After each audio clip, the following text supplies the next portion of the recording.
Praise the Lord. சந்தோஷமான அதிகாலை வேளைக்காக கர்த்தரை துதிக்கிறேன்.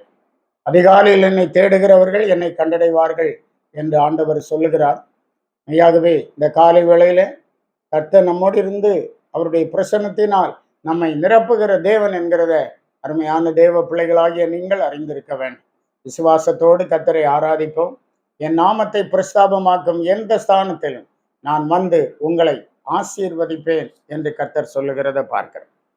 இந்த அதிகாலையிலே நம்முடைய சிந்தனைக்காக ரோமருக்கு எழுதப்பட்டதான நிருபம் 7ஆம் அதிகாரம் 22, 23 வசனங்கள்.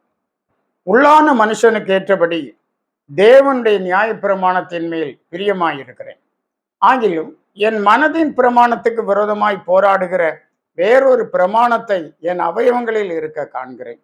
அது என் அவயவங்களில் உண்டாயிருக்கிற பாவ பிரமாணத்துக்கு என்னை சிறையாக்கி கொள்ளுகிறது. என் நியாய பிரமாணம் சொல்லப்பட்டிருக்கிறது, மனதின் பிரமாணம் சொல்லப்பட்டிருக்கிறது, பாவ பிரமாணம் சொல்லப்பட்டிருக்கிறது. 3 பிரமாணங்கள் சொல்லப்பட்டிருக்கிறது. உள்ளான மனுஷனுக்கு ஏற்றபடி தேவனுடைய நியாய பிரமாணத்தின் மேல் பிரியமாயிருக்கிறேன். ஆகிலும் என் மனதின் பிரமாணத்துக்கு விரோதமாய் போராடுகிற வேறொரு பிரமாணத்தை என் அவயவங்களில் இருக்க காண்கிறேன். அதாவது நான் விரும்புகிற நன்மையை செய்யாமல் விரும்பாத தீமையை செய்கிறேன். என் மனதின் பிரமாணத்துக்கு விரோதமாய் போராடுகிற வேறொரு பிரமாணத்தை என் அவயவங்களில் இருக்க காண்கிறேன். அது என் அவயவங்களில் உண்டாகியிருக்கிற பாவ பிரமாணத்துக்கு என்னை சிறையாக்கி கொள்ளுகிறது என்று சொல்லுகிறத நம்ம பார்க்கிறோம். பல வேளைகளில் நாம் விரும்புகிறதை செய்யாமல் விரும்பாத தீமையை நாமே நடப்பித்து விடுகிறோம் என்று பார்க்கிறோம்.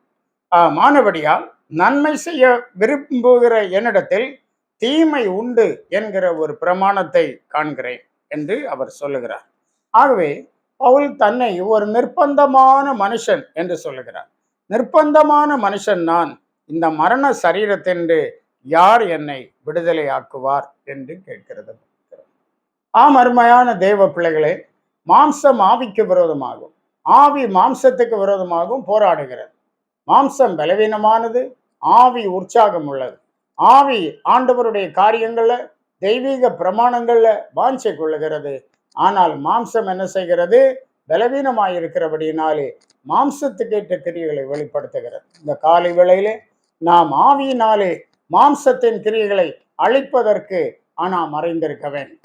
வேதம் சொல்லுகிறது, நீங்கள் ஆவியினாலே மாம்சத்தின் கிரியைகளை அழித்தால் பிழைப்பீர்கள் என்று. ஆகவே நம்முடைய விசுவாச வாழ்க்கையிலே, ஆவிக்குரிய வாழ்க்கையிலே நாம் பிழைத்திருக்கும்படிக்கு ஆவியினாலே மாம்சத்தின் கிரியைகளை அழிப்போம்.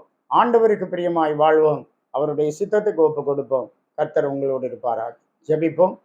நன்மையான சகல ஈவுகளை எங்களுக்கு தந்து எங்களை ஆசீர்வாதத்தின் பாதையிலே வழிநடத்தி வருகிற எங்கள் அன்பின் ஆண்டவரே, நாங்கள் துதிக்கிறோம். அருமையான இந்த அதிகாலை நேரத்தில் உங்களுடைய சமூகத்தை தெரிந்து கொள்ளக்கூடிய நல்ல பாக்கியத்தை எங்களுக்கு தந்தீர். எங்களுடைய வாழ்க்கையில ஆண்டவரே, எங்கள் மனதின் பிரமாணத்துக்கு ஏற்றபடி நாங்கள் செய்யாமல் எங்கள் அவயவங்களிலே பாவ பிரமாணத்துக்கு ஏற்றதான கிரியைகள் வெளிப்படுகிறத பார்க்கிறோம். ஒரு காலத்தில் எங்கள் அவயவங்களை அநீதியின் ஆயுதங்களாக சாத்தானுக்கு ஒப்பு கொடுத்தோம். ஆனால் இன்றைக்கோ எங்களுடைய அவயவங்களை நீதியின் ஆயுதங்களாக நாங்கள் தேவனுக்கு ஒப்பு கொடுக்கிறோம். ஆண்டவரே, நீர் ஆண்டு நடத்தும்படியா ஜபிக்கிறோம்.